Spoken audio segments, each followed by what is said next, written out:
Hello, guys. Thank you so much for joining. Today's meeting will be a little bit different. I decided to do our 5-minute energy transmission a little bit later. First, I want to give you the information. We're going to talk about manifesting today, and this is my specialty, in case you didn't know, because the main reason why I am on a spiritual path, the main reason why the last truth knowledge came to me, it is exactly that: knowing and teaching people how to manifest. This is the main goal of spirituality. The main goal is for us to know ourselves as the creator in order to be able to create harmonious reality, so that we can exercise our divine will to create harmony, balance, beauty, instead of chaos, disharmony, conflicts, wars, problems, and so on. So, yeah, because there are a lot of people who kind of believe that spirituality for the sake of spirituality is enough, or just like being on a spiritual path means just to connect with your true self. Yes, but why do we need to connect with our true self? In order to create this reality in a different way, so that we don't suffer, so that we don't create negative vibrations, negative emotions that are always a byproduct of suffering, of ignorance. So when we create reality consciously, knowing who we are, and that's only possible when we are fully merged with the creator within, then we create a completely different reality. And we, let's say we create and we emanate completely different vibrations. And if we go further, we can say that the kind of vibration we emanate and create affects everything on a planetary scale. It affects the vibration of our planet and so on and so forth. But we're not going to go into such details. Another question I wanted to ask you before we begin properly is if you guys are registered for my new training, free training, Introduction to Direct Manifesting. Let me know if you registered, or if you didn't register yet, I would like you to register. It's a free training. It's still in the making, but it's going to launch probably next week. So it's time now to register. And also, if you registered but was wondering, like, where is my course, where's my training, that's the explanation. It's almost ready, and I'm gonna upload all the lectures on the server next week. No confirmation email, haven't heard of it. So yeah, if you haven't received any confirmation email, check your spam folder. If you don't find anything, just register again. It doesn't hurt. And whoever haven't heard of it, please just go to the lasttruth.com website, and there will be just one and only registration form on the lasttruth.com. And once you've registered, you're in our database and you'll receive this training next week. Okay, now that all the announcements are done, we can proceed. So, first of all, type in the chat, what's the main difficulty that you have with your manifesting? What is it? Can you actually pinpoint? Because if you can pinpoint, it's a very different story, because most people, they don't even think about it in this precise way. So what is exactly that you feel that you need to understand about manifesting or master in this process? Like, what is it? Steven says, never tried manifesting. Well, okay. Here's the thing. We are all manifesting nonstop, because we are the creator of this reality, and we are manifesting this reality into existence. When we don't do it consciously, when we just decide that we will just flow with life and just let it go as it goes, it's taken this role of a passive creator. And I don't say that it's bad. Sometimes we are in a great energy state. We are our consciousness is not distorted too much here, and when we go with the flow, our reality gets created in a harmonious, relatively harmonious way. But still, in this case, we are not fully fulfilling our purpose, our mission as the creator. And manifesting consciously is our spiritual duty, our human duty too. So I would encourage everyone, especially if you're here, it means that for some reason you are drawn to this information. I encourage you to start manifesting consciously. And this is what the Last Truth Teachings is all about. This is what all this information is about. And I believe, Stephen, you went through the Last Truth program, which was called The Process before, but doesn't matter. You have this information, and the biggest part of that course was dedicated to manifesting. So maybe you go through the course again, because you'll find a lot of valuable information, and then you'll realize that you have been manifesting this whole time, your whole life. But now, and that's why you're probably here, now it's time for us, for all of us, to bring it to a completely different level. Because here's another thing. Many people think that they manifest. Now, we discussed about people believing that they're not manifesting, which they are, just not doing it fully consciously. But there are people who think they are manifesting, people in a spiritual community that are into different manifestation methods, and they believe that they are manifesting. And they say, oh, I've manifested this situation in my life, I've manifested that situation in my life. And they come to me and say, like, what do I do with it? How do I solve it? How do I fix it? I've manifested this negative scenario. And this is another little, very subtle, but very important nuance about manifesting that I want all of you to know.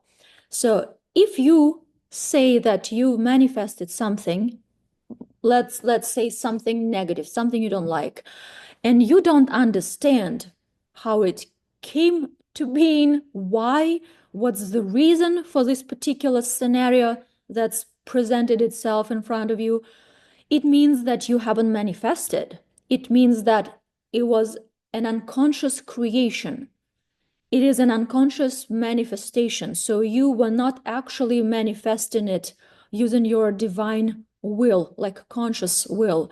So when we say, I created it, some negative scenario, well, no, you haven't, because when you manifest something, that's the perspective of the Last Truth Teachings. When we manifest something, we know exactly what the purpose for this particular scenario is, why we did it, what's required from us, or it's better to say what we require from ourselves in this scenario, and why we even created this scenario, right?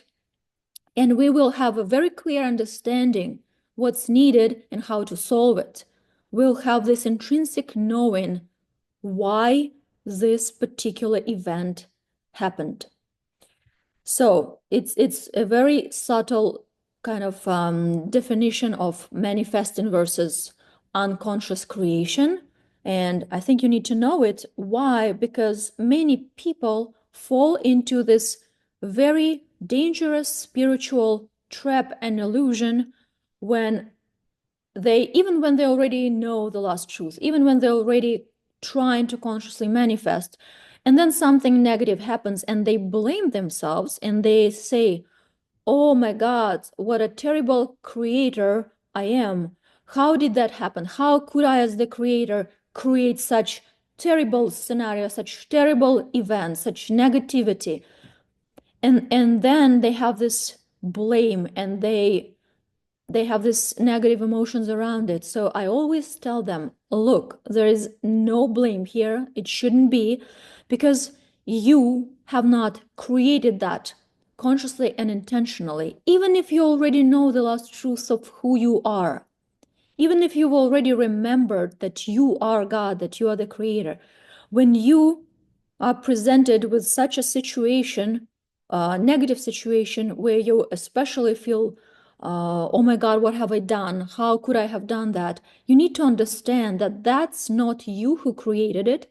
And it's complicated to explain it in words, but I'm trying here. So it's your default mind's programming that kind of automatically created your reality without your conscious intervention, without your divine will taking charge and creating something differently. So by definition, any creation, any manifestation will be harmonious. It will not be something that creates inner conflict within you, it creates negativity within you, or blame or disbelief. It will not happen. If that happens, it means that that was an unconscious creation.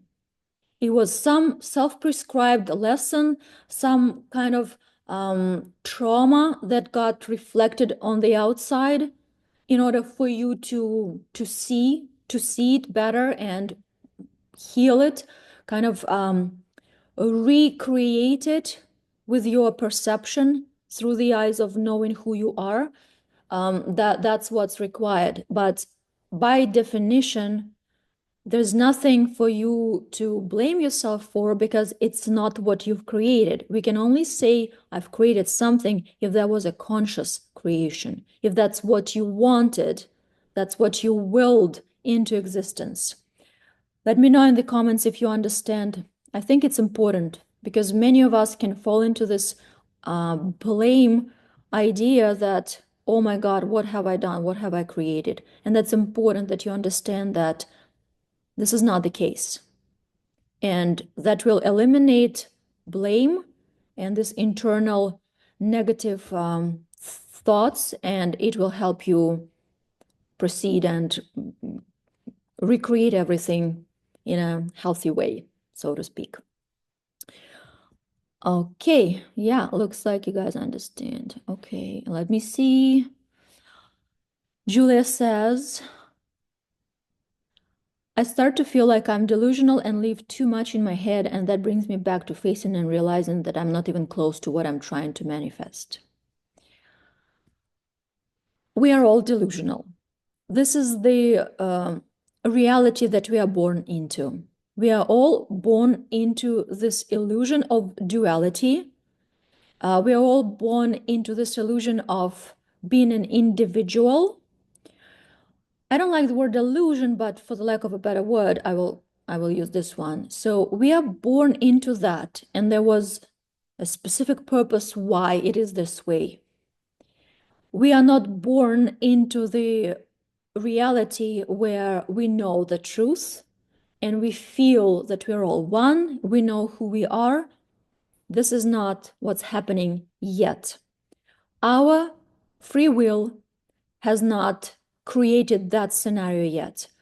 Our will as a collective, you see, we're getting there, and there will come the time when our next generations, our kids, will be born into a completely different reality, where knowing who we are is a complete norm. Our psyche is expanded enough to be able to withstand unity without losing itself, without going crazy. Talking in just regular words, right? Because it is important that, as I explained many times in my different lectures and courses, it is important that we first develop our ego and our individuality before we invite unity. And this is why it's happening now, because the state of human psyche and our consciousness is incapable at this point of our spiritual evolution to grasp unity immediately the moment we are born. We are not ready to be brought up in this environment where we see everything not through the eyes of separation, but through the eyes of unity. We are not ready. Our mind is, our brain, let's put it this way, even physically, our brain hasn't developed fully yet for us as the collective, the whole collective, to be able to live in such reality, to be able to take this and adopt this framework. Do you get it, guys? So we are getting there. We are in the process. And next generations, I don't know when, but they will be born into this, and then they will not be delusional anymore. But for now, most of us are with just glimpses of realization of the last truth. And that's what we're trying to do. We're trying to shift this. We're trying to be in that state as much as we can and remember it as much as we can, but we constantly will slide down. Also because the whole collective is not there. So until there is some critical mass, critical amount of people who know who they are is not actually present yet, then it will be difficult for all of us. So we are like one organism. And you can see yourself as the forerunners, the first people who are adopting this completely new consciousness. That's why it's not so easy for any of us. Okay, do I need to apply divine will at all times or just for something important? And once I set the intention to just let it go and not think about it again until it manifests. So here's the thing. It's a very good question. Thank you. It's not that we apply divine will even. It's that we become one. And that's a big difference. We need to try to become one. We need to become divine will. We need to be who we truly are. And then our intentions will naturally be the correct ones, so to speak. Again, the correct, incorrect, but you see what I'm saying? When we don't know who we are, our desires, our intentions, they are also all over the place. We want something one day, we don't want it the next. We want something just because of some external influence, because it's trendy now, because we just got an impulse from the media that that's maybe something you want to have. So our intentions, our desires, they're all over the place. They're not even truly what we want. Until we realize who we are, we will not have this clarity. Only in this merging with our true self will we know exactly what we want and choose to create in our reality. It will be a conscious choice, and our intentions will be conscious instead of just some random I don't know, influences from the outside that we pick up on and our mind just grasps onto it and decides, oh, I want to manifest that. Interestingly enough, the more you become one with your true self, the more you see that so many desires and intentions of yours that you wanted to manifest before, they were not even something you truly wanted. It's interesting, right? Now, so to answer your question, you don't need to apply your divine will. You need to become one. You need to live as a being in whom both mind and heart, the core of who they are, is united. And you are this holistic being, whole entity. And from that space, not only you don't need specifically, I don't know, maybe verbalize or write down your intentions, but your intentions will come, so to speak, from your heart, from the place of truth, not from, they will not stem from your trauma, from your fears, from some, untrue desires.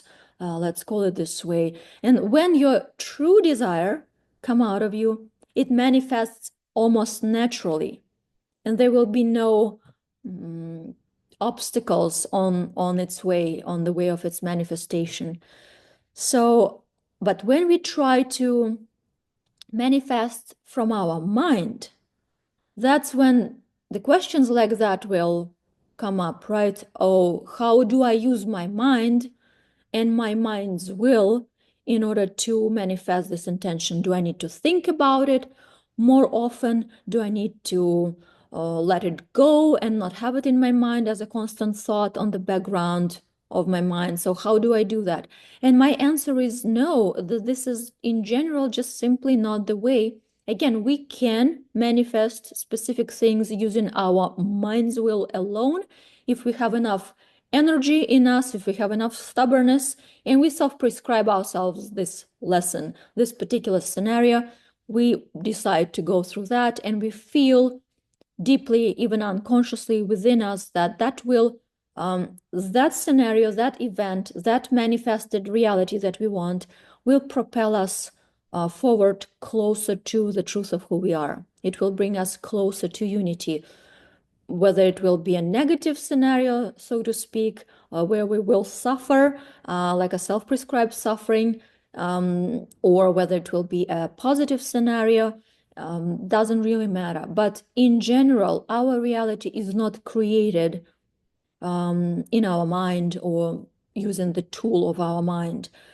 That's a huge difference. And I actually had that line in my advertisement of this call, in the announcement. We wanted to discuss the difference between divine will and our mind's will. So the difference is huge. Again, divine will is what we need to become and what we need to express. When we become that and express that, our manifestations will be true desires, and they will manifest. True desires always manifest because they don't have doubts, inner conflicts, fears, uncertainty.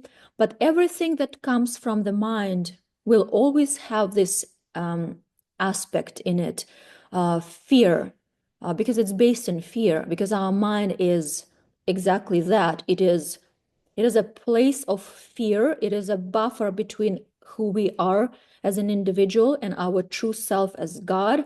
And this buffer, our mind, is needed to maintain the illusion of separation and thus the illusion of fear, because fear only comes from us living in this illusion of separation.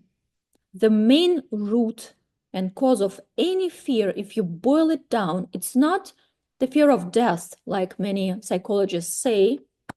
It is actually, the fear is actually a reflection, a byproduct of us perceiving ourselves as separate from the source. That's where the fear comes from. It's like, imagine a tree, and suddenly this tree with their whole root system is being cut off the soil, the ground, the earth, the base, the foundation, the very foundation it can healthily grow in. So this is what we feel. Imagine what would the tree feel if it's just suddenly taken out of the soil. It's a metaphor, obviously, but just imagine. It will feel crazy anxiety. It will feel, I don't even have words to describe what it will feel, but this is exactly what we as humanity feel. This is the state of us as a collective, and this is why fear is everywhere. It's in every thought we have, in every action we take. Fear is truly who we are now, because we are being separated in our perception only, not in truth. But in our perception as a choice how to perceive ourselves, we are being separated from the source of who we are, from our foundation. And we are like those trees just hanging, levitating, without anything to rely on, without any internal support, it is just completely suspended in the air, right? And that's where the fear comes from. So every desire and intention that arises in us comes most of the time from our mind, and our mind is rooted and based in fear. And that's why we will not have enough energy to properly manifest what we desire, because fear will always be there in our process of manifestation, in our intention itself. And fear and all the, I don't know, byproducts of fear, like doubts, inner conflicts, uncertainty, all sorts of different emotions that rise from fear. And that's the difference between the divine will, when we realize ourselves as God and we are rooted into this foundation, which is love and certainty. Then our intentions manifest easily because the energy is not being scattered, it's not being dissolved, it's not leaking out with all those emotions and fears. It's all present, and then there's enough energy to create this alchemical process of transferring energy into matter, because this is what manifestation is. Changing energy into matter. So basically, matter is also energy. The difference is just in density. And what creates density is our focused attention, our perception, our choice, our will. They're all synonyms. So what creates matter is us alchemizing energy using our perception. So we are densifying this energy. We are collapsing it in one specific matter, and that's what the process of manifesting is. So based on that, we can understand why when our desires come from the mind, they just don't have enough energy. They don't have enough energy. They don't have enough will in it, divine will in it, because the intention is born in our mind, not in our divine self. You see the difference? And again, yes, certain mind desires can and will manifest, but most of the time what's being manifested in our reality is simply the reflections and continuations of the content of our mind, right? With all our traumas, perceived traumas again, perceived fears, perceived wounds. So that's what's being manifested. And I don't want to scare you. It's not that bad. Our life is not that negative and terrible until we know who we truly are. But what it could be is incomparable, what our life could be. And this is actually our mission, to create a new world, to create a different reality. When we start creating from the truth of who we are, from this divine self, using our divine will, then we create heaven on earth. And that's exactly what we are here for, what we are here to do. And this is what the mission of spirituality is. Again, creating heaven on earth, generating, again, I don't like this positive, negative definitions and words, but positive vibrations. Let's use this esoteric spiritual language so that everybody understands our mission and goal here: to emanate and generate a particular frequency that will help our planet, the humanity itself, and everything, basically, rather than generating frequency which makes us as humanity to have wars, conflicts, suffering, and all sorts of natural disasters as a result of our ignorance and how we treat the planet and ourselves. So our health suffers from our own ignorance. All these unconscious creations of ours in every aspect of our being, health, relationships, I don't know, on a planetary scale, all of that is simply something that we need to recreate. And that's why this information, this knowledge, the last truth comes to us now, because we are becoming ready to create the new world. Okay, did that answer the question about the difference between divine will and our mind's will? Again, because, let me know in the comments, guys, please, because it is a very common misunderstanding that our mind creates reality. Our mind does not create reality. Our mind is simply a buffer between individuality and unity. That's it. And we need it. We started this conversation today, this call, with me saying that it's needed. Our individuality, our ego is needed, because we are incapable of withstanding unity from the moment we are born. We are not ready yet. Physically speaking, energetically speaking, we're not ready. So that's why it's needed. And our mind is not our enemy. Again, also trying to get rid of our mind, trying to kill the ego, and other statements that we can sometimes hear in our spiritual community. They're not fully correct. This is not the point. Our point is to become bigger than our ego, just simply bigger, so that we don't identify with our ego alone, so that we realize how much bigger we truly are. And bigger, I'm meaning in like a complete massive scale, because we are literally everything. We are everything and everyone. So once our consciousness expands to this level, then everything will change.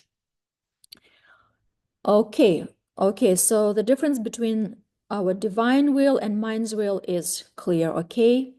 Okay, next, why most people have weak intentions? We already started touching on this. There are just simply two reasons why we have weak intentions. I mean, there's a big one main reason that we just discussed, is that we are not in the state of being, we are not merged with our divine self, and that's the main reason. We're just not there. That's why our intentions don't manifest, and most of them, again, shouldn't, because they're not even true desires. They're not coming from the wholeness of our being. But if we go a little bit down, we can see that there are two reasons why our intentions don't manifest. First, it's low energy, and second, it's low choice, so to speak. So not enough energy and not strong enough choice, not strong enough will. Again, our will can only be 100% strong, truly strong, when it's divine will. When our will is also expanded from just being our mind's will, ego's will, to this whole space of who we truly are, and then it becomes divine will, expanded will, the will that has certainty, the will that is 100% strong, and then it creates reality effortlessly. So low energy and not strong enough choice. Two reasons. So let's go through this. Why do we not have enough energy? And there are probably several reasons, but the biggest factor that contributes to this problem, low energy, is our inability to control our emotional state. Because we express ourselves mostly through emotions in this life, and when we express ourselves, we use energy. And when we have intense emotions and a lot of emotions, we just simply spend too much energy. It's as simple as that. Regardless of how simple that is, the majority of us have no mastery over our emotional state. That's the truth. And that becomes one of the first necessary steps if we want to master reality creation. If we can't master our own emotional state, if we can't master ourselves, how can we master reality? Reality is just a bigger scale of who we are. It's simply a continuation of us. It's the biggest I that exists. So how can we believe that we can create this reality, manifest something at will, master this reality, manipulate it, manage it, control it, if we can't manage ourselves on this micro scale, on this macrocosmic level? That's important. If we don't have this mastery over our emotions, we will not have enough energy to create what we need.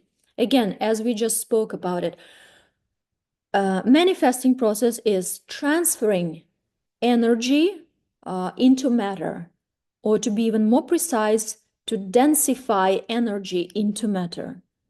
And that's only possible when we have enough energy in the first place, when we have enough building blocks to create the building that we desire to build in this reality, metaphorically speaking. So if we don't have enough material to work with, then how can we even have the result? How can we manifest something? Energy is what creates reality. It's the essence of matter. So when we learn how to master our emotional state and stop leaking our energy in this very irresponsible way, then yeah, well, basically that's the main step, and that's the explanation and the reason why our intentions don't manifest.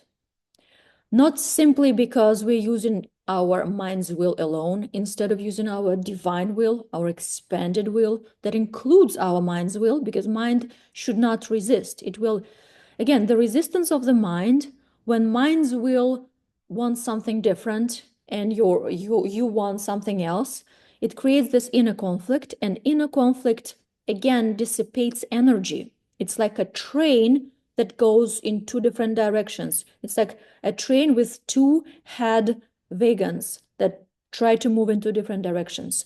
This is what any inner conflict is. That just tears the train apart. The train doesn't go anywhere, and that's what happens to our energy when we have any inner conflict. So our mind and our mind's will should not resist our divine will, our big intention. It should be absorbed by divine's will. Again, it should all be aligned. Every part of us needs to want to have the same thing so that there is no conflict. Our mind should want this particular desire. Our heart, so to speak, is also wanting this. So it's not just our mind's desire because it's trendy, because somebody told you you need to have that, you need to manifest that.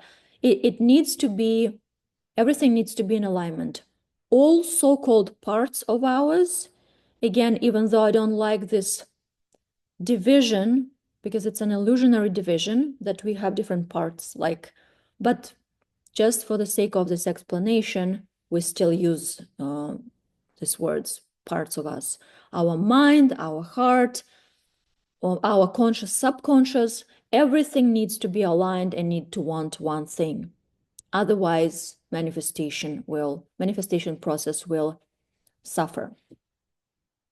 You are talking to me, control of emotions, leaking energy. Thank you. Well, it's not just for you. It's literally every single one of us. Every single one of us. Nobody teaches us when we are born. Nobody just teaches us, oh, this is how you master your emotions. Not really. We don't know that. We don't come here into this earth with an instruction manual of how to not leak our energy.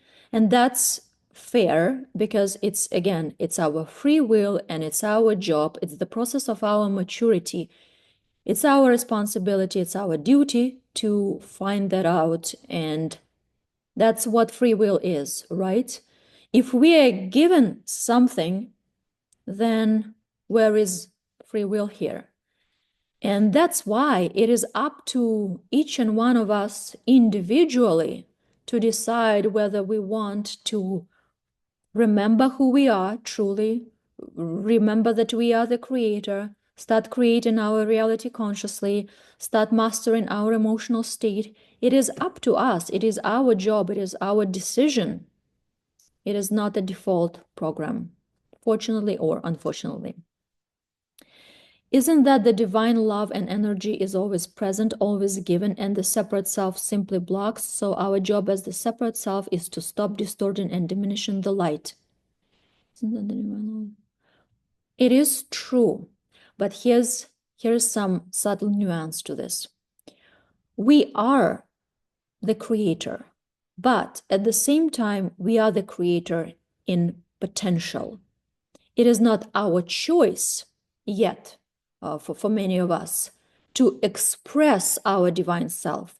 So yes, we are all already divine love, divine self. We're all God. We're all the creator. We're all love.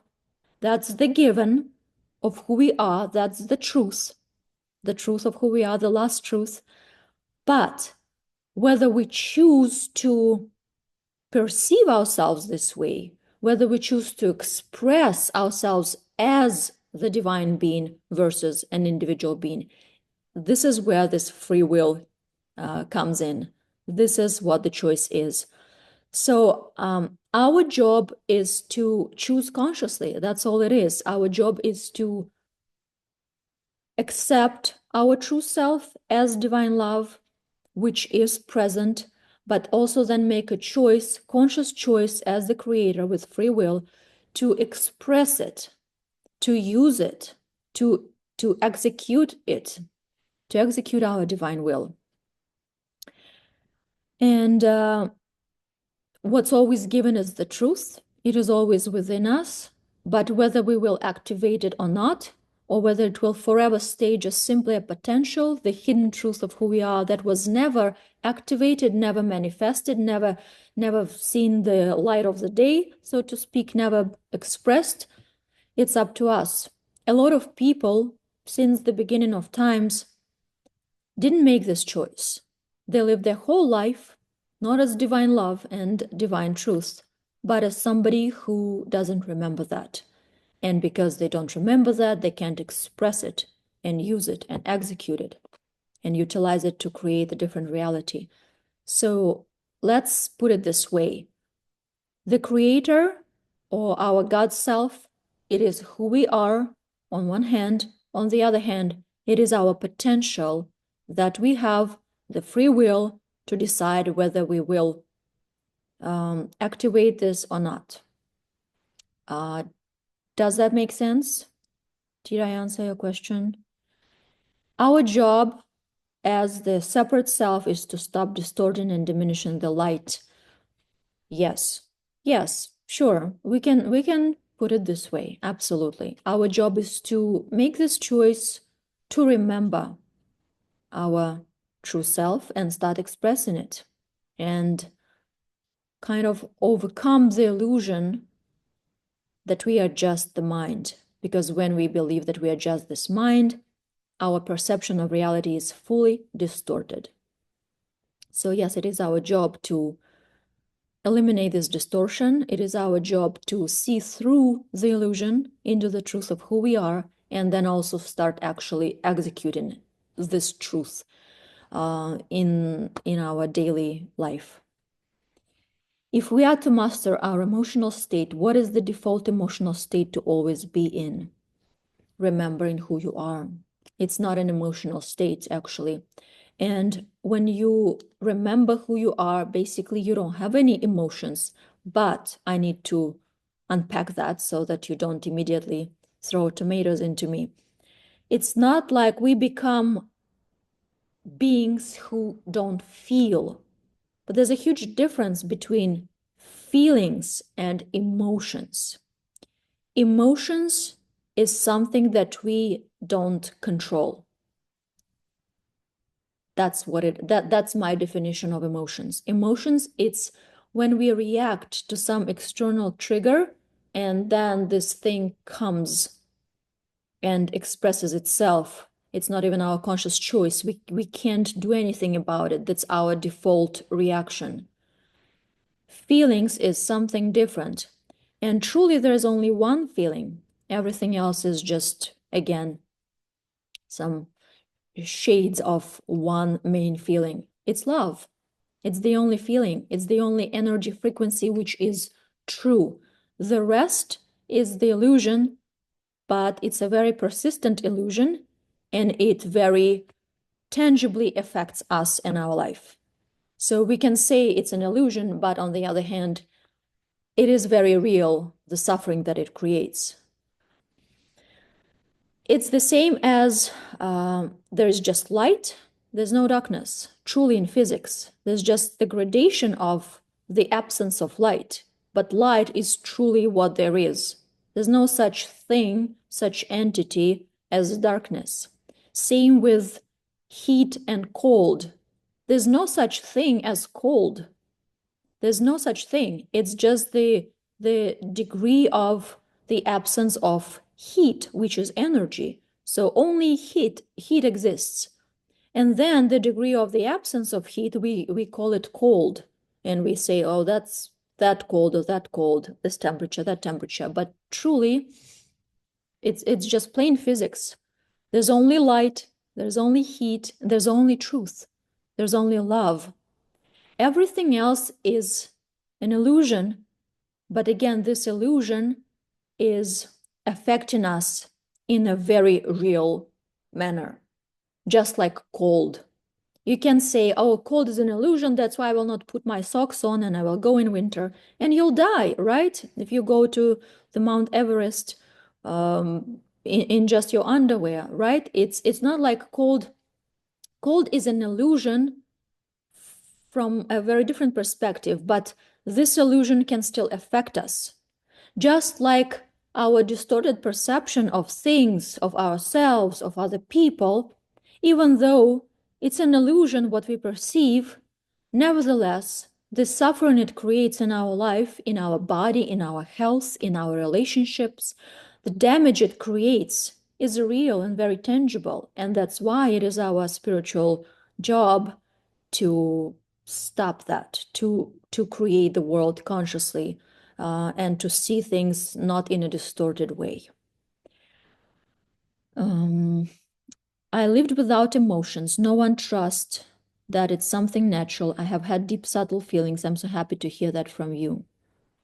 Well, the default condition is that we are emotional beings, but obviously there are situations and there are individual brains that are more emotional, less emotional. We have different characters, but in general, emotions, they all have, again, this one root cause, which is fear, even if they're positive emotions. Let me explain that because it's super interesting.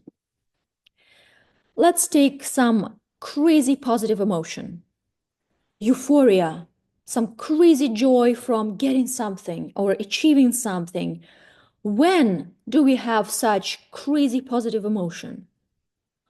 Only if you look deep enough, you'll see then only it comes from fear, because it wasn't our norm. We didn't perceive it as norm. We had fear in us. It wasn't something natural for us in our perception. And then when this crazy, beautiful, from our mind's perspective, thing happens, we have this crazy positive emotion. We jump with joy. But why? Because in the first place, we didn't see that event or that achievement as a natural extension of who we are, as something that is for sure I can have that. For sure that's what I deserve. For sure that's how it should be. There's nothing to clap to. There's nothing to jump for. It is natural. When something is natural, we don't generate this excitement. We don't generate this intensified energy. It's only happening when something happens that is out of ordinary for us. Do you see where I'm getting with this? Do you understand this very kind of, you don't see it immediately, right? It's very subtle, but it's only because we have fear in the base of who we are, and beautiful things and good things and beautiful achievements, they're not norm for us in our perception. Only then we will be overjoyed about something. Otherwise, it will just be a very calm feeling of contentment. Yes, this is how it should be. And it doesn't diminish your... So here's an important thing. If we're not overjoyed, it doesn't mean that we are not happy. That's important to understand. If we're not like clapping and crazily euphoric about something, certain achievements, it doesn't mean we're not happy. Actually, it's the opposite. True happiness, true contentment, it's this expanded feeling which is calm and which is just, it's like expansion. This is what comes to mind, the word that comes to mind when I talk about true happiness. which is not an emotion. It is an expansion. And if you think about it, that's exactly what it is. We, as the creator, create certain scenarios and create new experiences in order to expand, like this ever-expanding universe. So true expansion, and that's what we're here for, that's why we create different scenarios, different events, and create and generate experiences. They're meant to create expansion. And that's how it should feel. Joy, not joy, it's expansion. But then there's a separate thing. There's emotions of a fearful being who suddenly achieved something that he didn't even believe he deserved. And that's why he's like crazily reacting and overjoyed and then like clapping. True love is calm and expanding. It's a feeling. It's the energy frequency that is our true self. True happiness is the same. So crazy joy, crazy euphoria, crazy positive emotion, any positive emotion which is like super heightened, it's a reflection that in our perception, that which we experience is not what we believe is a norm in our reality, in our perception. Yeah, so any emotion is based in fear, positive or negative. And any emotion is something that we leak energy with. When we are clapping with joy and jumping with joy, we are losing energy. Funny enough. We feel great in the moment because this huge amount of energy is rushing through us, but it's leaking. It's coming out. But when we're feeling this intensity, this amount of emotions coming through us, this feeling of, oh, I have so much energy now, it's coming through me, it's a pleasant feeling. But then you will notice that every time you had this heightened emotional, energetic state, you'll have this dip. Because what you were feeling was actually the process of you losing energy. That's a very interesting observation, isn't it? So when we are having a great time, like abnormally great time, super happy, super joyful, we're actually losing energy. And I don't say it's bad and we should never feel this way. It's our human state, it's our human condition, and we can afford the luxury of experiencing that here and there once in a while. But still, nevertheless, we need to understand the mechanics of what's actually happening so we can make a conscious decision and choice. And so we can control still the amount of this bliss that's coming through us because we know it will cost us something. It's unreasonable waste of energy because if you manage it, if you learn to manage it, to control, again, I don't say you should stop feeling joyful, but it should be a conscious thing that you manage. And only you decide till which degree you will go in your joy and when do you want to stop, right? You might decide not to stop and then just next day or the couple of days later, you'll just stay in bed all day because you don't have energy at all for any other manifestations and creations. It's up to you. It's nothing wrong with that too. You just need to know what price you're paying for what. You need to know the cost of that overjoy. And it's beautiful to feel it. And that's why we as the creator, still unconscious creator, but we want to feel it sometimes because we want to know how does it feel to feel fear? How does it feel to feel crazy joy? How does it feel? So we're still exploring. We're still getting something out of just exploration of what's even possible. Right? We are on this scale, on this degree of different emotions, different frequencies, and we are going like all over the place because we're still exploring, because we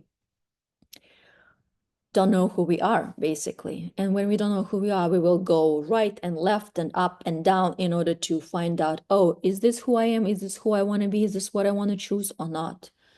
This is the game we as humanity are playing.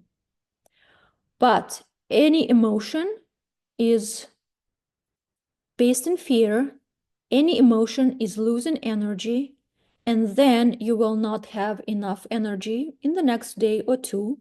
Depends on the speed of your energy recovery, depends on a lot of factors, but you will not be able to be productive, be creative.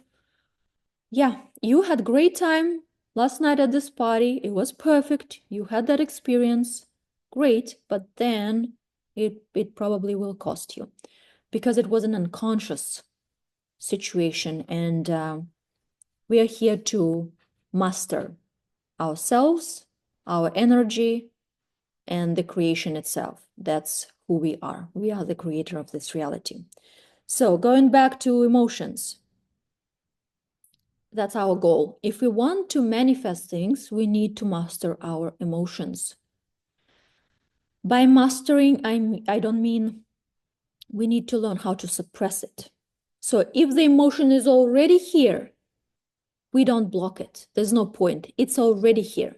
It's, again, we can consciously try to manage it if we are aware at this moment, but most of the people are not aware and the emotion is already there, and all they're capable of is like maybe, oh, I need to suppress it. That's not the way.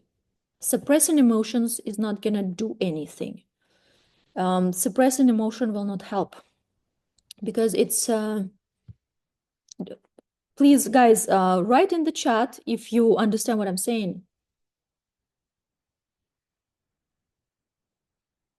because I feel like maybe I don't need to explain the difference. You already know that suppressing is not what we're here to do. That's not what we're talking about. Yeah. Okay. So we're not suppressing emotions. If they're already here and you can't control yourself, obviously, that's what it is. You try next time. You try to remember who you are before you make a choice to generate this emotion. And what I mean by that is when we know who we are, we have this awareness. So we have this time delay or time delta, so to speak, between like we have some trigger that can create this emotion, but we also have some time that our awareness gives us, and we can make a decision. We can make a choice to react or to not react. And how to explain that? When we make this choice, it's basically yeah, this is what, if I just summarize it, this is what we all need to master, trying to catch that millisecond before we, as the creator, make a choice which meaning to put on this trigger. This is what being in the state of the creator is. Anything that happens to you, any trigger, anything that would cause you to react, you as the creator have this time to put a meaning, So in the state of the creator, there's no meaning for any external event, any external circumstance. And usually we as humans who are not in this state of being, not on that level of reality, we don't notice that gap in time. We don't use it. And then it's this unconscious creation. We automatically place a meaning on something external that's being created unconsciously, and that's what causes our emotion to react to the meaning we put on the trigger. Guys, do you understand me? My English is not enough to articulate precisely everything that I want to say. And even in my native language, I struggle with finding the correct words to explain such difficult and subtle things of spiritual nature. So I hope you still get it. Okay, that's good. So being in the state of the creator and remembering who we are every instant means residing in that state where you, as the creator, can consciously put meaning on any external event, on any trigger. And you have this time gap to do that. Versus if you are, let's say, down on the scale of remembering who you are residing in your mind on this level of duality, then there is this trigger that you created as the creator, this event that you created, but unconsciously. And then you also automatically place the meaning. You choose how to perceive this event. By choosing how to perceive, you created this way. So it's like an instantaneous creation. And you have no say in it anymore because you just lost that moment of your choice. So basically, you don't even have free will. It's like automatically created for you based on your mind's content, based on your default programming, your default mind conditioning, your past experiences. And that's what I mean by it's not our fault when there are negative situations that appear. It's not our fault. It's the default creation. It is our responsibility, but not our fault. Feel the difference. It is our responsibility what's created and what to choose next and how to recreate it, but it's not our fault. This is the default settings that we're all born into.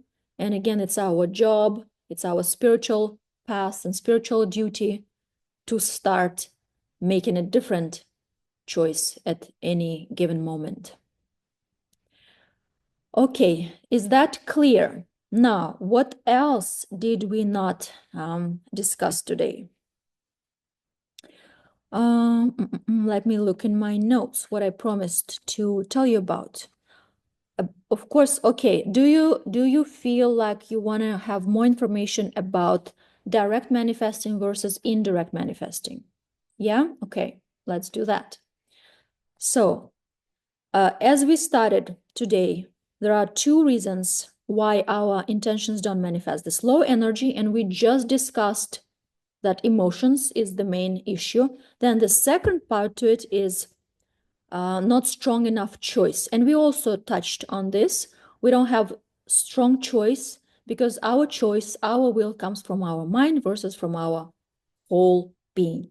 Okay, so low energy, low will, so to speak, weak will, right?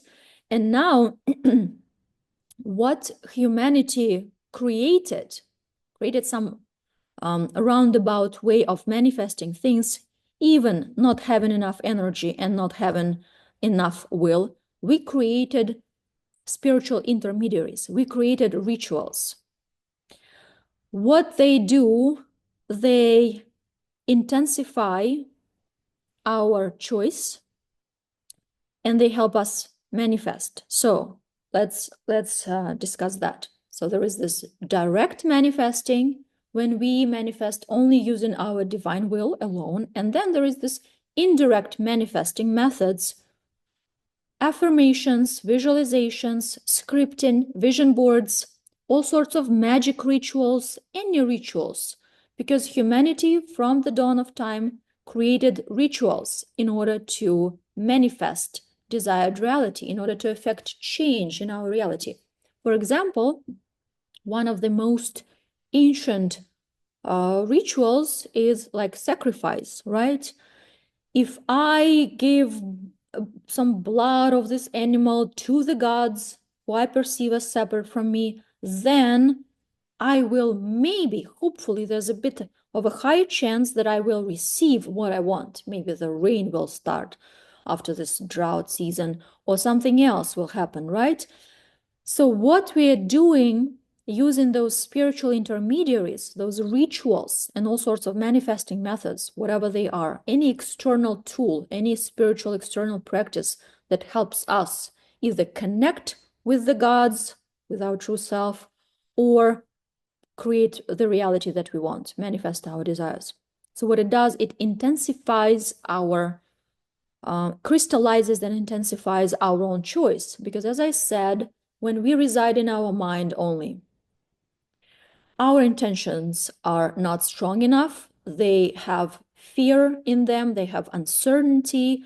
They have this, whether I deserve it or I don't deserve it.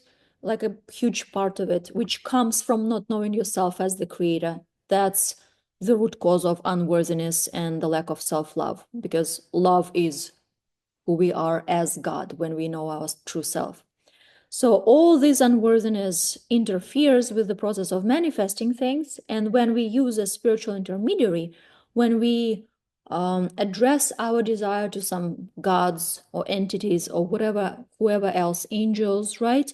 Or when we use some ritual, some magic ritual, some manifesting methods like scripting or anything else, vision boards, what we're trying to do is that we are trying to make our own certainty stronger. When we relay this responsibility for this desired outcome to some separate gods or some magic ritual, we basically increase our hope that this will happen, that this will manifest. And this increase in our hope eliminates a little bit more of the resistance of our mind, eliminates a bit more of the fears and inner conflicts, and it increases the chances of this will to manifest. Because again, as I said, we can manifest using our mind alone. We can, if we have enough energy. That's the formula. So if we have a lot of energy, and if we truly, with our mind's will, stubbornly want something and believe in it, there are certain factors to it, there are certain other conditions, but we can manifest what we want. That's why people do manifest certain things. That's why some manifesting methods work partially.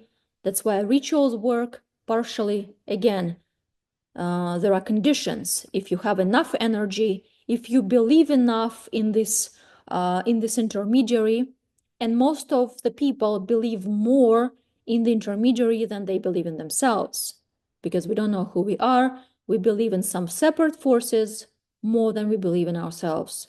So when we give our desire and intention to something or someone we believe in more, this is the very subtle and roundabout way of us as the unconscious creator to allow the manifestation to come to us, to allow ourselves to receive the result. Does that make sense? Do you understand? So this is what all the manifestation methods and rituals are. They are this roundabout way for us to intensify our choice, to crystallize it, and to allow ourselves to receive. Energy is a different story, the second part of the equation. If you have low energy, no matter how many magic rituals you perform, no matter how many gods you pray to, if you don't have enough energy, if you go around your day just leaking energy, going into conflicts with everybody, you will probably not manifest anything at all. You will not have enough energy to do that. But if you have enough energy for specific manifestations, and then you kind of relay your responsibility and you give it to the gods, you give it to the higher forces, to your angels, it can partially work, and sometimes it does. And that's what all the manifestation methods are. That's how they work.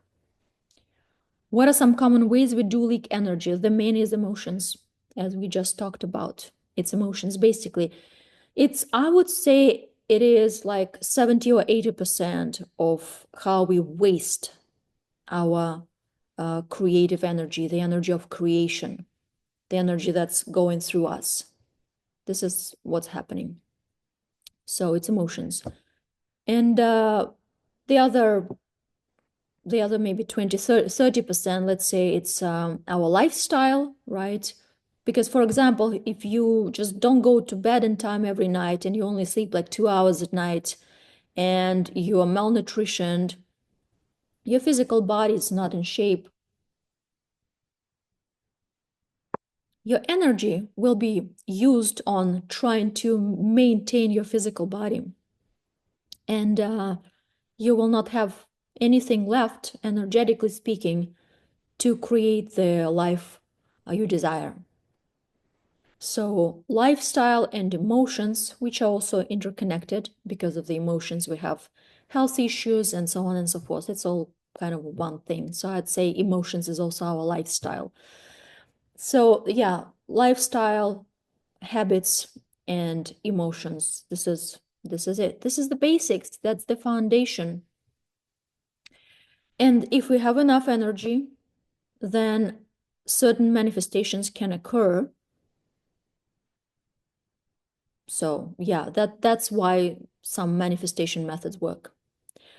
But they don't work all the time. They work partially, not for everyone, not always. And as I said earlier, if any manifestation is something that you don't know how it happened, whether it will happen next time, so it's completely a surprise for you. You never know whether it will manifest or not.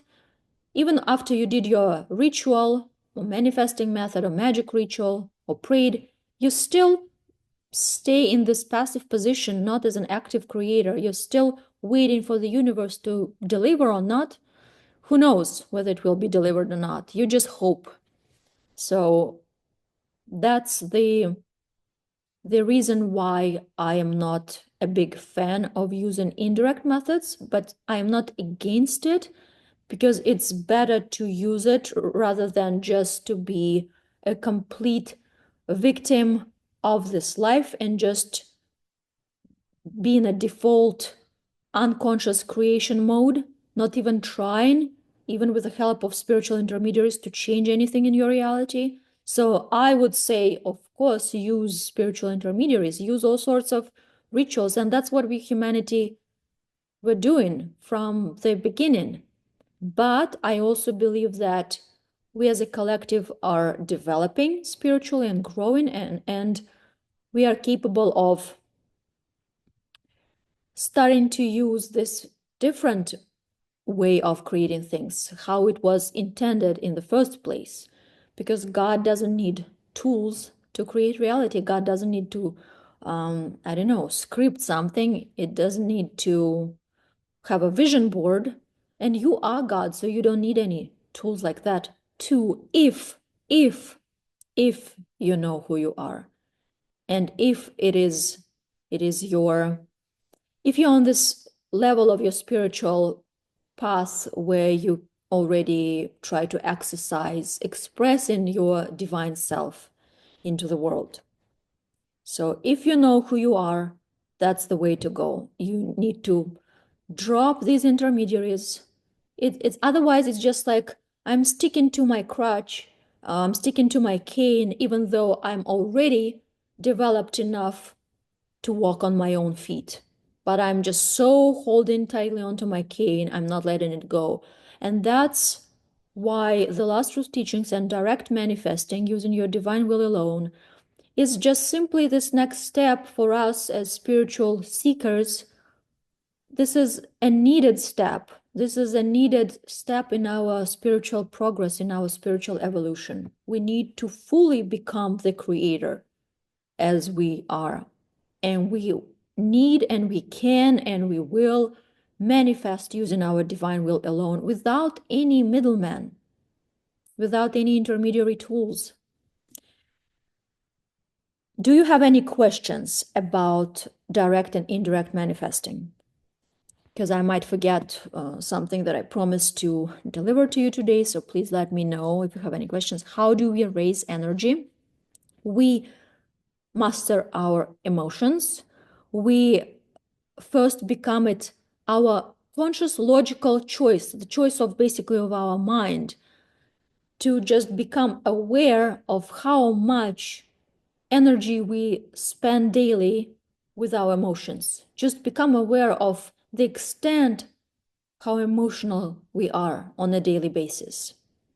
Like, I don't know, maybe even maybe even have a journal, the emotions journal. Like, just put like plus every time you feel emotion coming up during your day, or like on your hand, and see at the end of the day how many like marks you have, like how many times you felt emotional and you were leaking emotions, how many times you were reactive versus the one who consciously created something. So there are these two ways of living, right? When we react to life, the passive creator, when we just react, and when we create. And there's always a chance for us to execute our free divine will and switch from the passive mode, reactive mode, to the mode of the creator who makes this conscious choice, even just verbally. From now on, from this day forward, I will be more conscious of the emotions, of where I waste my energy, where I leak my energy. What do I feed with my energy during each day? Who do I give away my energy to? We need to become aware, because it's not just emotions, for example, in a conflict. It could be any other moments where we become emotional and we don't even notice. Well, let me give you an example. Well, for example, from my personal perspective, as a coach, as a teacher, I can become overly excited when I describe something to my audience. And then I just get involved, just giving and giving and giving in an emotional manner. For example, responding to some people's comments in some chats or something like that. It will be reactive living, reactive process. It will be emotions that involved. Even the excitement about the last truth could become something that is clearly an emotion which takes my energy away. Instead of me being aware, in control of every instance of my self-expression as the creator. So literally every moment of our being, we are either wasting energy or we are consciously controlling the situation. And by controlling, I don't mean it in a negative way, because the word control can have some negative connotation. So controlling means being aware, checking every instance our energy, where we direct it, where we pause it, where we hold it. Like, we need to become aware of our self-expression. Our self-expression is always energetic in nature. So basically, anything we say, anything we think, anything we do is how we use our energy. And more so when we become emotional. It means we become not in control and reactive in a specific moment. It's just the intensified stream of energy suddenly coming through us, and we are not stopping it. So yeah, how do we raise energy? There's no need to raise it, because we have already, by default, enough energy to maintain our being and to create the reality that we want, but we just waste it. We just waste it without even noticing. So I want you to think about some not so evident ways you might be leaking your energy, wasting it. I see a lot of people do it. Spiritual people, kind people with an open heart, they waste a lot of energy trying to help others.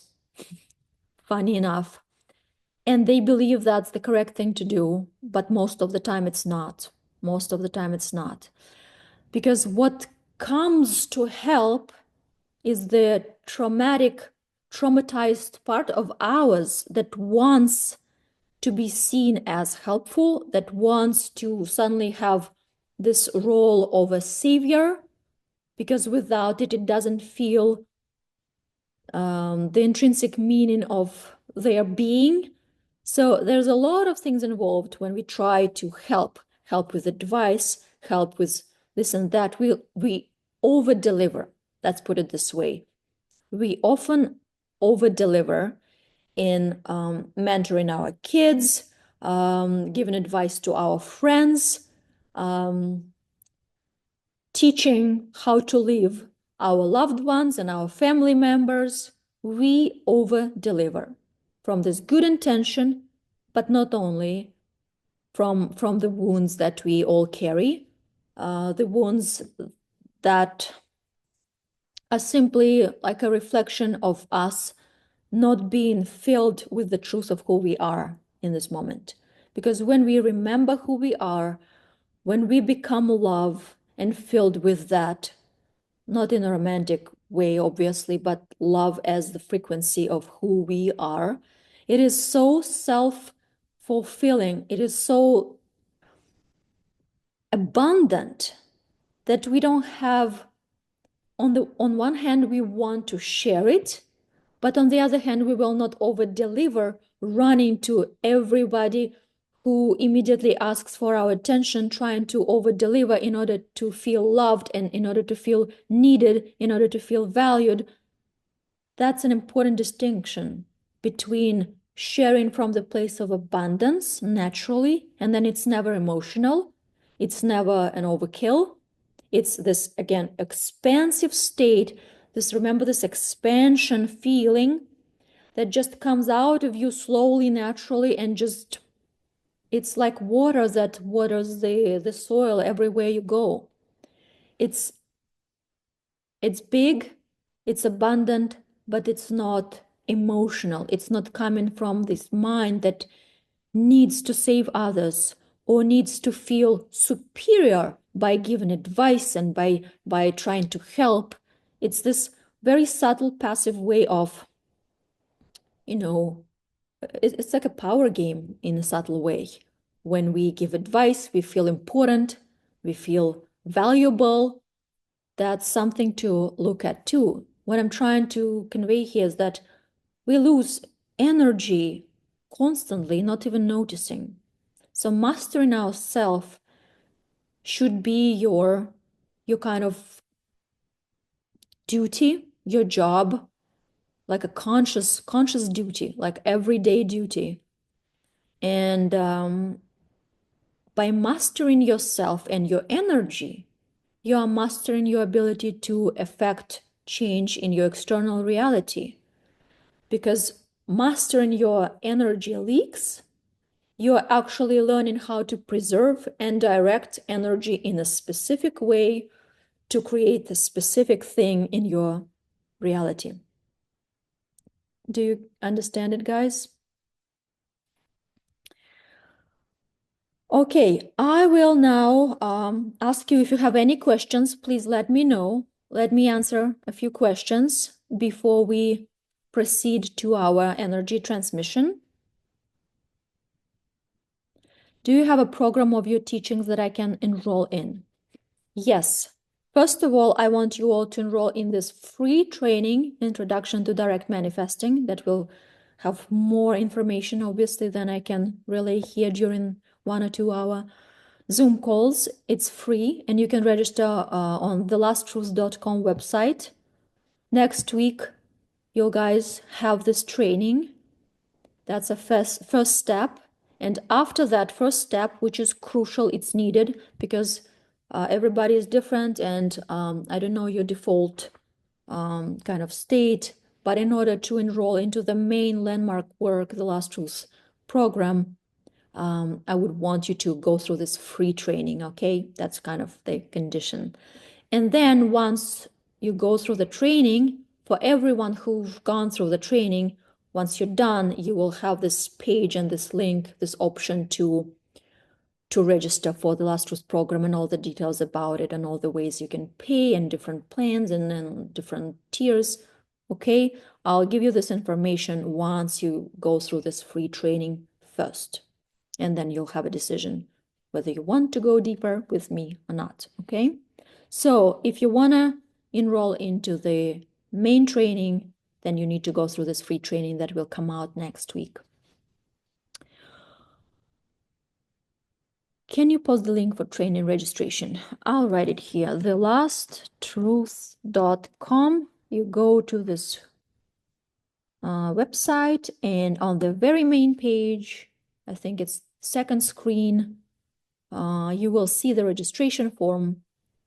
So please just enter your email. That's all that's needed. And that's where we will send the training next week. In a state of unity, I only feel desire for the bliss to imbue all of creation. Where does the specific desire for the world of form come from? Worldly stuff like money, relationship, is that the ego? Is that its job? You will always be your mind too. Always. There's no way you can just be the creator, because the creator is humanity too. This is what the creator is. I would just even encourage you to think about it this way, that there is no God separate from humans, separate from you, basically. That's the God's expression here and the God's way of experiencing things and creating the worlds. So where the desires come from, of course, they come from the mind. Of course, they come from the mind. But when the mind is absorbed by your divine self, then the desires that come, we can say, quote unquote, they come from the heart more so than from the mind. But what I mean by that is that they come from the desire for expansion and just getting more experiences and spreading more love and expanding the knowledge of who you are through different actions of yours in this world, rather than they come from the traumatized mind that is all in fear, in the illusion of separation from the source. And all these intentions and desires, they are fear-based, they're all fearful, they're all from this fearful ego. So there is this distinction too. Your mind changes when it gets absorbed by the true self of yours, when you become one with God.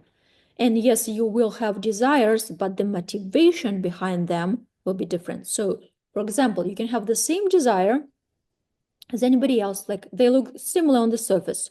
You want to scale your business. For example, your company, you want to scale your company. So when you are one with your true self, the motivation behind that scaling your business will be actually you feeling expansion as yourself. So it involves better mastery of your skills, improvement of your service, of your product. It's just there's love in every bit of and piece of your business, in everything you do. And yes, your desire is still to scale and even to make money and even to feel financially free and abundant and unrestricted. I believe it's not a bad desire. Just let me put it this way. Let me give you my perspective. That will be maybe easier for you to understand as an example. I always wanted and keep wanting to have financial abundance, because when I reside in my true self and I know myself as unrestricted consciousness, financial restrictions don't align with who I am. And I want to naturally eliminate that, not because I'm greedy and I need more, I don't know, high heels in my wardrobe, but because I am a limitless creator. I know myself as such, and I don't want to feel any restriction whatsoever in my creation. I want to be unnaturally rich, and I want to feel that financial freedom. I don't want to be restricted by something at all, be it money or anything else, in any aspect of our life. You see what I'm trying to say? So the motivation behind your scaling of your company will be not fear, but your desire to express even more fully the freedom of your true self, the expansion that is what you are. You are the expansion in motion. And you can want anything you want. There's nothing wrong with desires here. You can have as many, even high heels in your wardrobe as you want. But the motivation rises from this point, from this divine self, from your heart, so to speak, and not with your from your fearful mind. Oh, I need that because that will show my status. Oh, I need that because I just want to collect because I'm fearing for my future. I need more money in my bank account, and I need this car and that car. Otherwise, I'm not accepted in this society, in this community, in this area where I live, and this and that. We want bigger houses, bigger lands, because this is who we are as the creator. We are limitless, we are free, we're abundant, and everything should reflect that. Everything should reflect that. If we feel natural inclination to go that way, then there's no problem with that.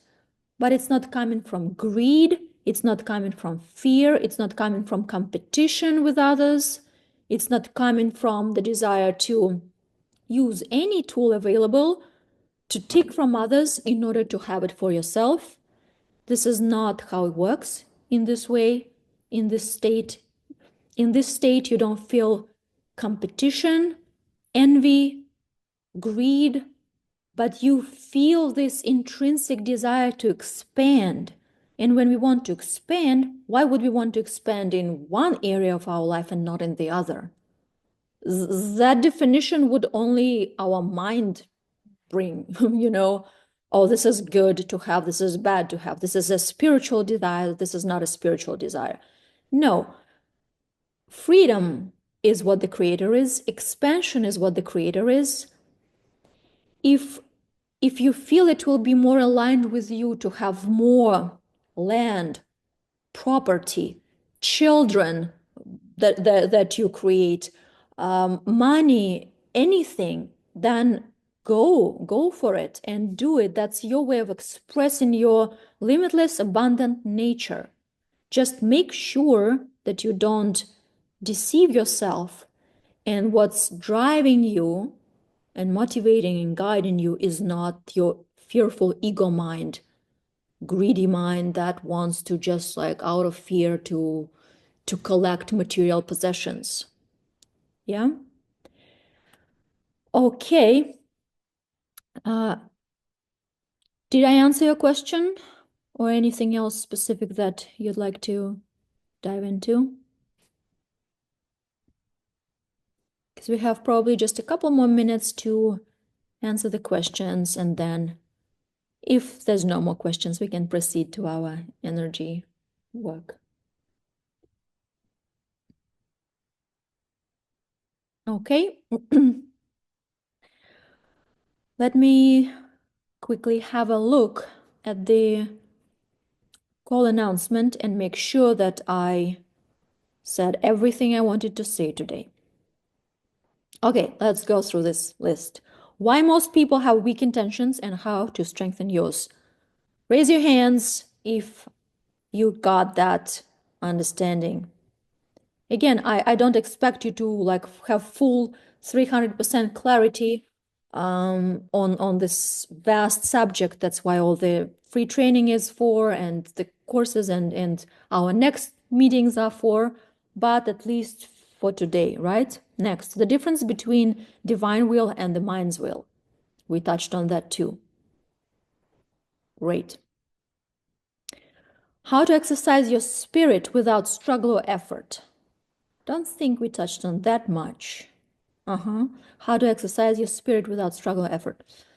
So basically what I wanted to say here, remember when we talked about awareness every second of your being, when you walk around and walk about your day, anything you say, anything you do, any way you express yourself, you need to be aware of in order to manage and control your energy. And by doing that, we are actually exercising, I'm using the word spirit here, I'm not usually using the word spirit in general, but we are exercising our divine self, because in order to manage our energy, we need to remember who we are. We need to make this spiritual effort of remembering who we are every instance.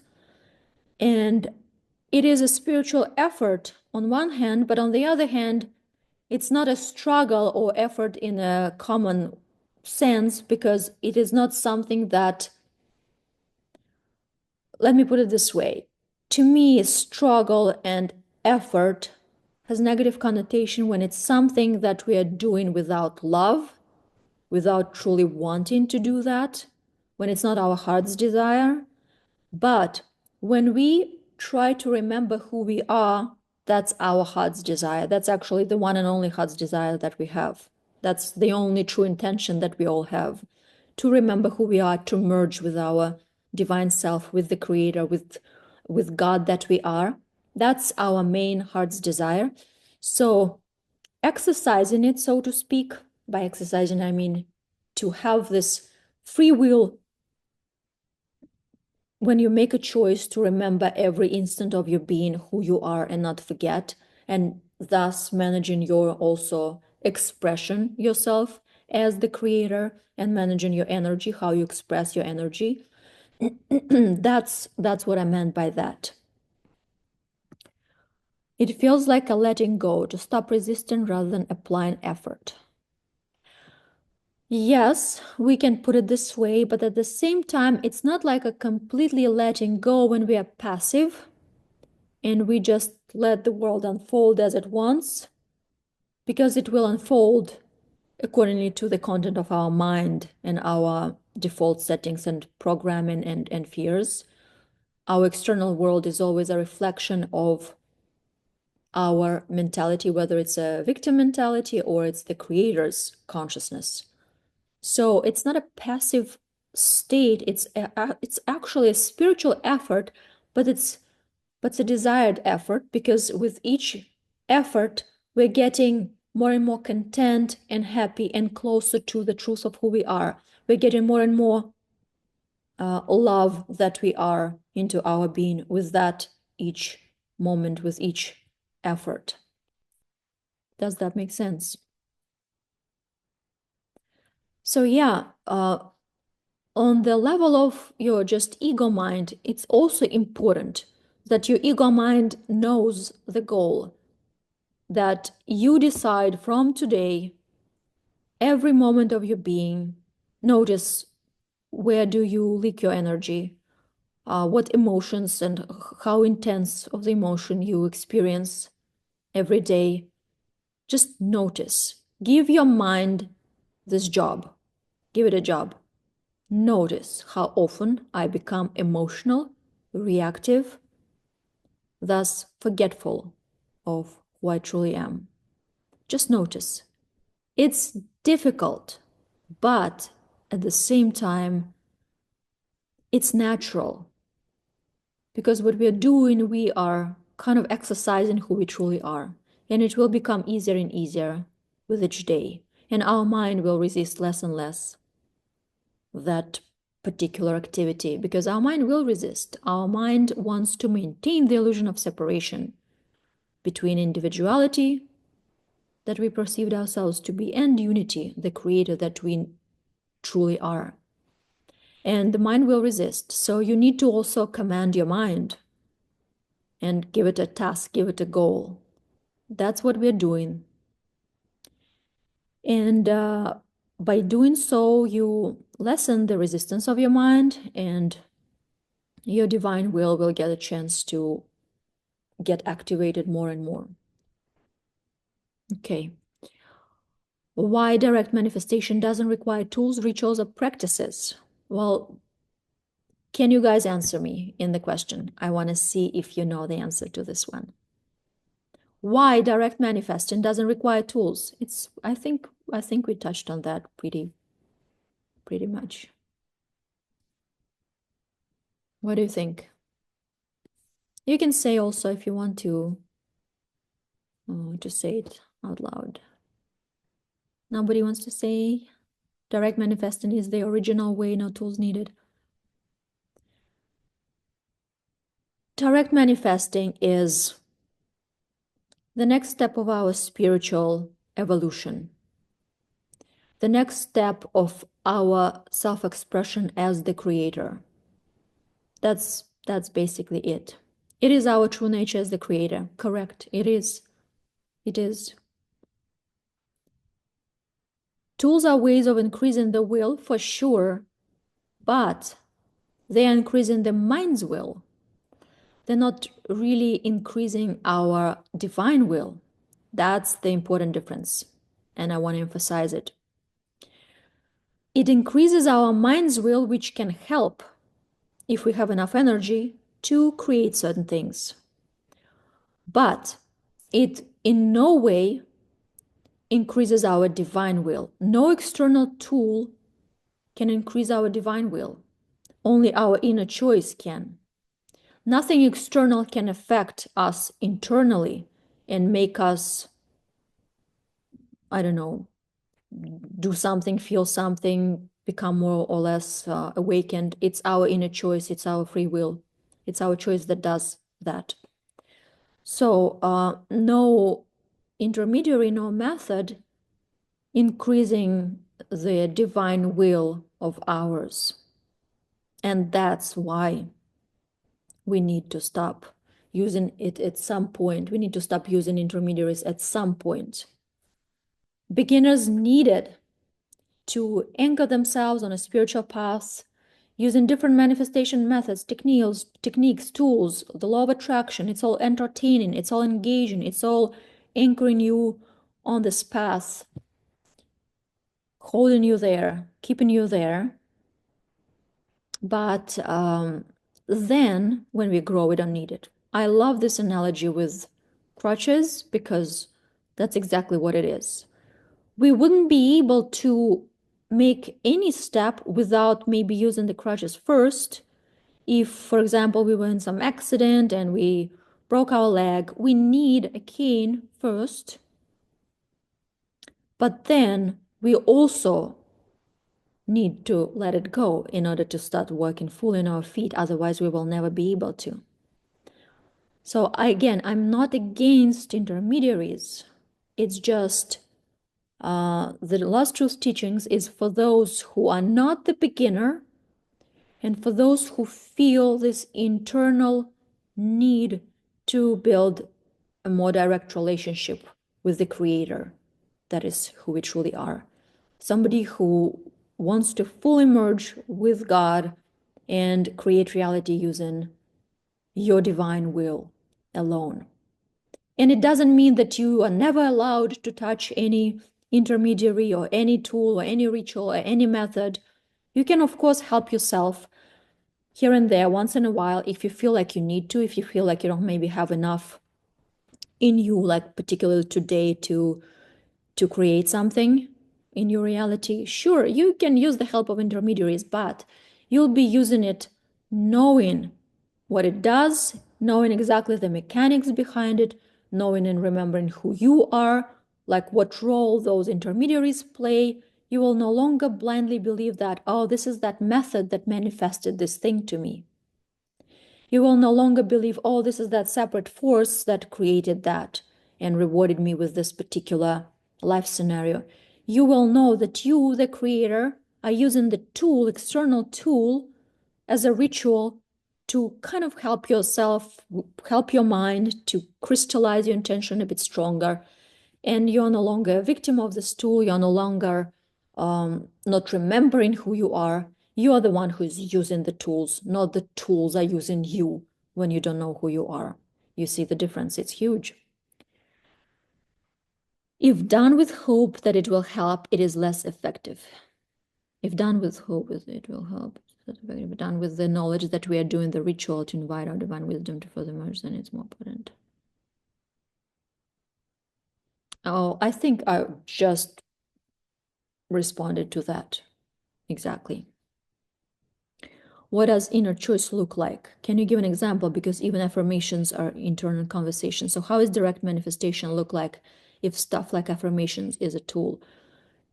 Inner choice feels like knowing that this is what it will be and that's how it should be. So there's no emotional reaction to it. There's no like, oh, do I deserve that or not? It is just knowing that it is yours by right. It is knowing that that's what you choose.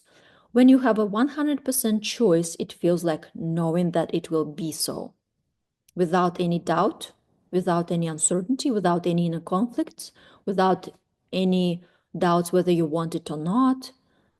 You just know that it's yours. That's how it feels. You just know that it will be, even if not right now, because maybe your intention is like, I want to become a president. Who knows, right? It requires time to unfold in this 3D reality, but you just simply know, and there's no fear in it. So inner choice feels like a desire without fear that it will not happen. There's this distinction, there's no fear in it. When it's 100% choice, there's no fear in it. When there's no fear in it, it feels like, I know it will be so, no doubt.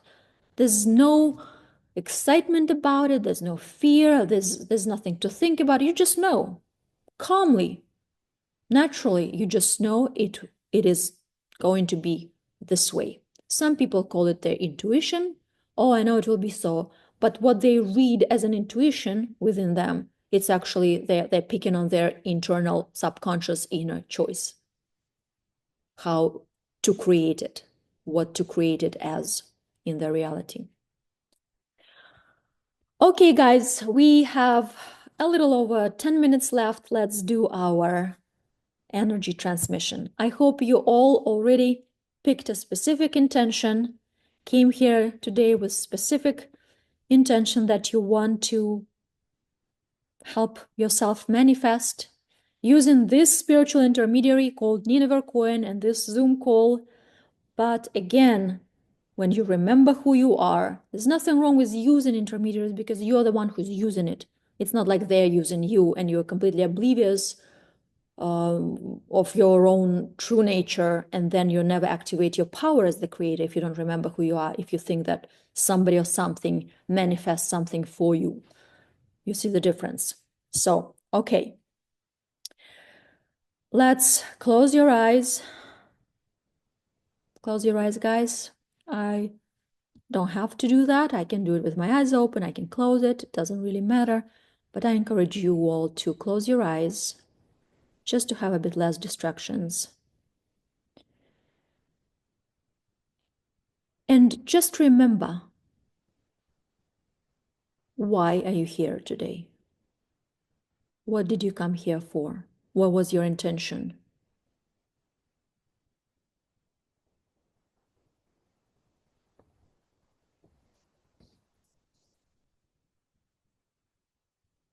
And now also remember who you are here today on this Zoom call while playing the role of a listener of some information from somebody seemingly separate from you. You also remember that you are the one who orchestrated this event, this scenario, and you are the creator who is talking to himself right now. There's nobody else here.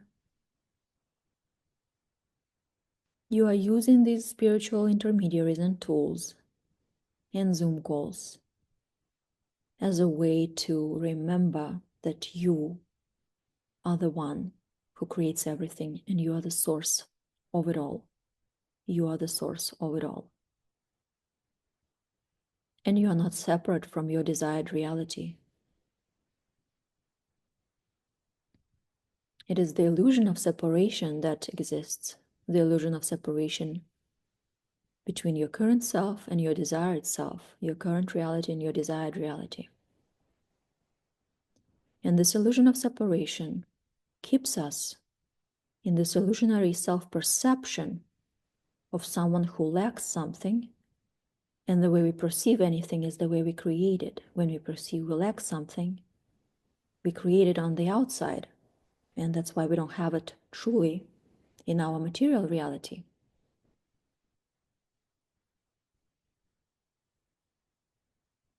So there's no need for us here to think about our intention and how we can manifest it and what can we do to manifest it. The main thing we need to manifest is our true self. That's what we are here for. From that, anything will come, anything you want. So every one of you here today, what you are trying to manifest truly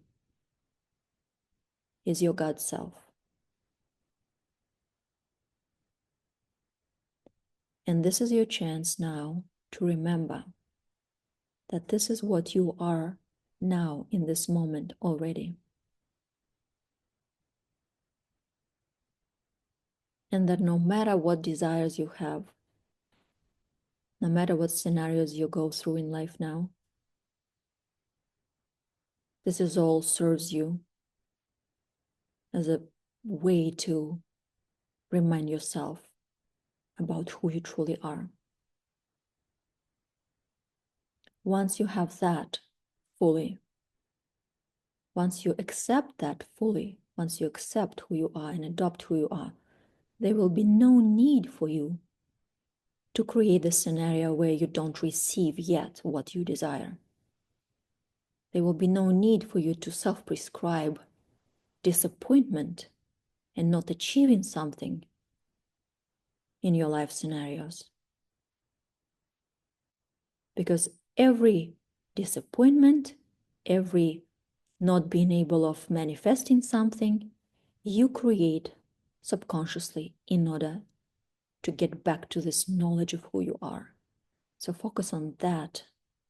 Focus on that every moment of your being. After the Zoom call ends, just focus on that. Make that your main intention. And know that from that intention, every other manifestation will occur. You will have anything you want. You don't need to abandon your material desires, but let them be not your first priority. Let your main focus, your main priority, and your main attention of your energy, direction of your energy be your remembering who you are every moment. Strengthen your relationship with the Creator, with God, with your true self, no matter what you call it. Let your priority be strengthening your merging with your divine self. Heighten your choice, strengthen your choice, your devotion to this one particular intention. Feel right now how this devotion intensifies. Feel like this is the most important thing, to become one with the divine. That is your highest being, your highest self. Redirect your energy, your attention, your intentions to that. Feel this full devotion in your heart. That is what I want to manifest. That is my main intention, my main goal. And from that manifestation, from that fullness of being, from that fullness of power, and realizing the power of who you are, realizing the extent of the love that you are, from that, anything is possible. Even your intentions will change, they will shift, they will maybe even become different. Maybe you will want something completely different, or not. But you will have enough energy, and the strength of your will be enough to manifest what you want.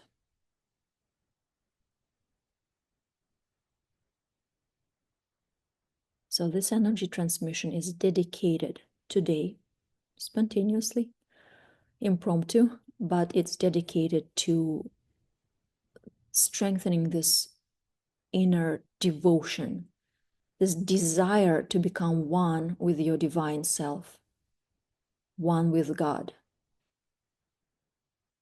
Feel it with your whole being. Feel it as intensely as you can. Nothing else matters. This is your main goal. This is your main intention. Everything else is secondary. It's still important. We are not letting go of our other desires, but we are prioritizing in a correct way. in a way that will actually help us manifest anything we want after. I give you 1 more minute to sit still and quietly and feel that.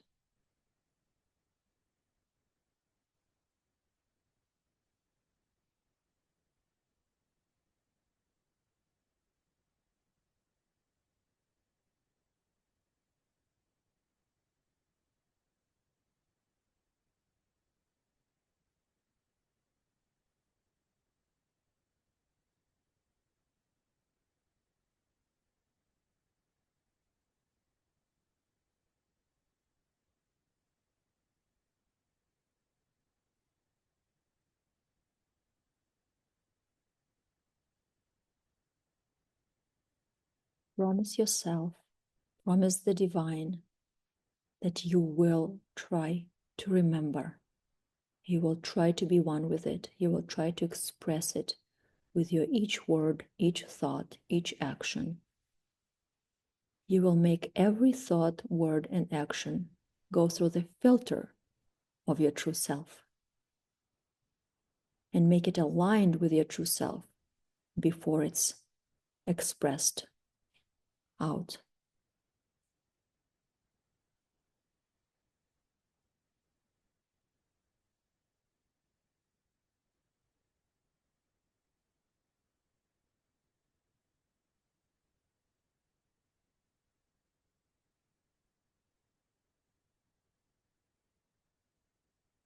Make this commitment to your true self now.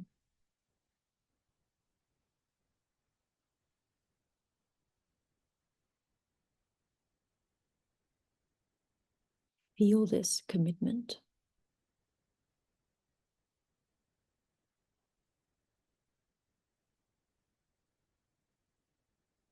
And with that feeling, open your eyes and try not to lose it. Try to keep it as long as you can. And when you lose it, and you will, you get back to it without any guilt, without any self-punishment. You just come back. That's all you need. Thank you so much for joining me today. I appreciate your time on this Saturday. And I'll see you next week in our free training. Everybody, please go to thelasttruth.com to register. And then I will see you on the 1st of April. Thank you so much. Thank you, Nina. Appreciate I will have the recording of this call on YouTube today or tomorrow, just in case you will decide to rewatch, re-listen. Thank you so much. Have a wonderful weekend, guys. Okay, bye.